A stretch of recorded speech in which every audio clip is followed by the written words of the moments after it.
hancur lebur ibadah. Sebab ria. Selain yang kemarin disampaikan,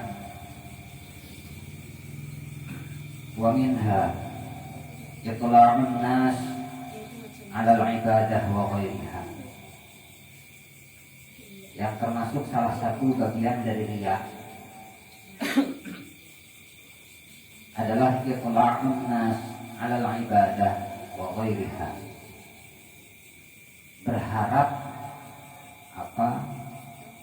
dilihat oleh manusia lain atau oleh orang lain pada saat melakukan ibadah atau amal-amal lainnya. Kita sholat pengen dilihat, atau kita sedekah pengen dilihat. Makanya disampaikan oleh para ulama, para bersumber dari hadis dan juga ayat, bahwa syaitan itu nggak galau ketika melihat ibu sholat sunat 100 rakaat. Setan itu kalem, tenang. Setan juga enggak galau ketika ibu menjamin Masjid Madinatul Muhajirin saya yang bangun sepenuhnya. Itu enggak panik setan.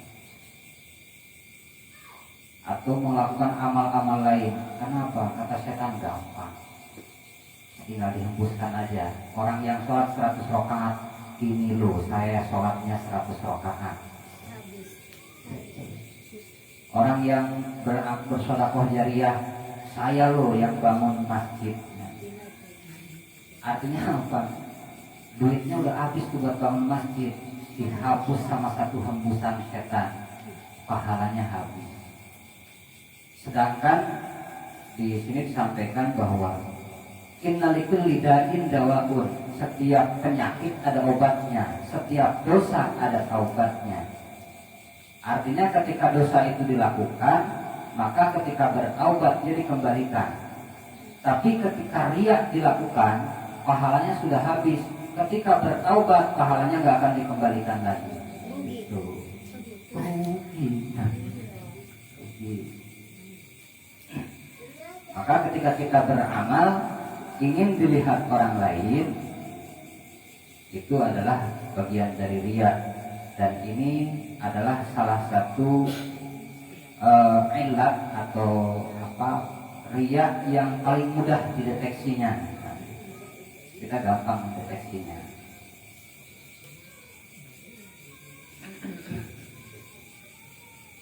Yang membuat panik setan itu apa? Yang membuat panik setan itu ketika ibu udah mulai ngambil bedak, udah mulai dipakai, niatnya mau ngaji. Itu panik setan.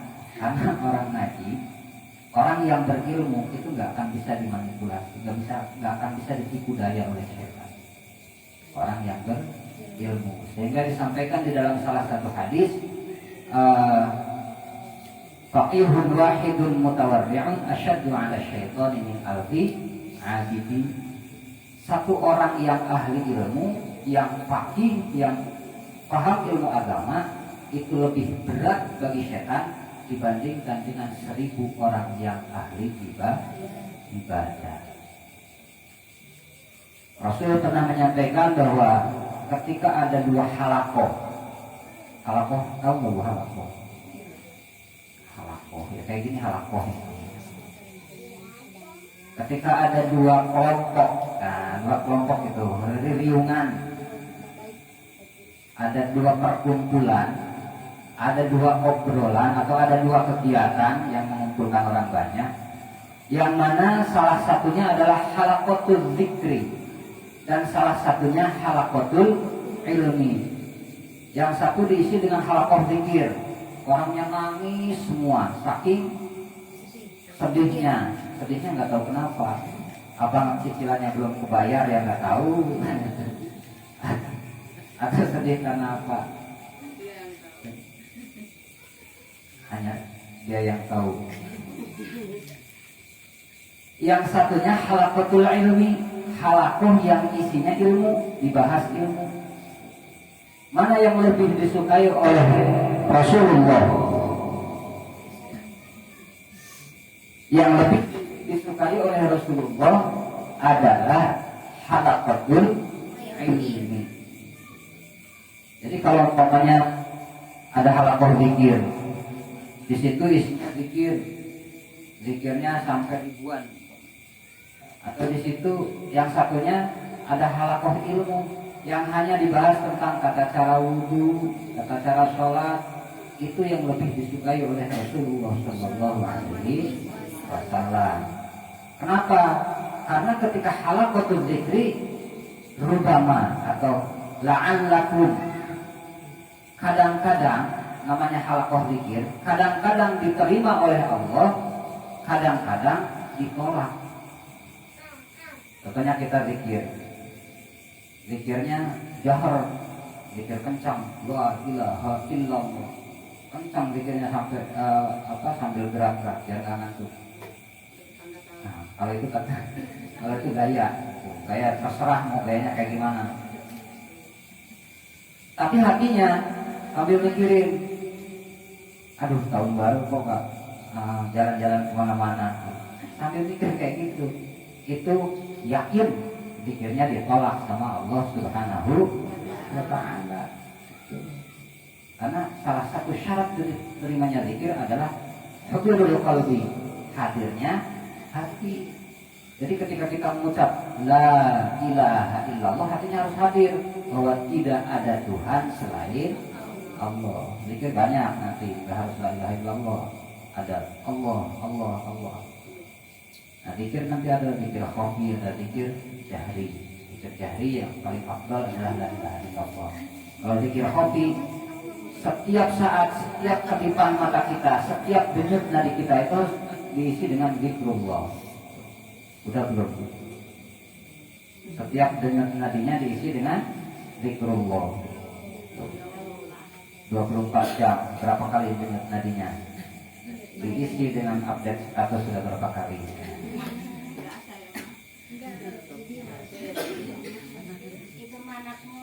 Anak muda biasanya kan gitu, anaknya kalau mau makan baca doa dulu, ibunya kalau mau makan difoto dulu, makanya cuma di sono ya, kalau di sini gurunya.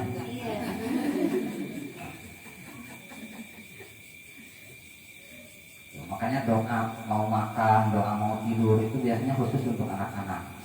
Kalau orang dewasa boro-boro doa, tidurnya jadi lagi nonton TV, pada akhirnya ditonton TV, TV-nya yang nonton.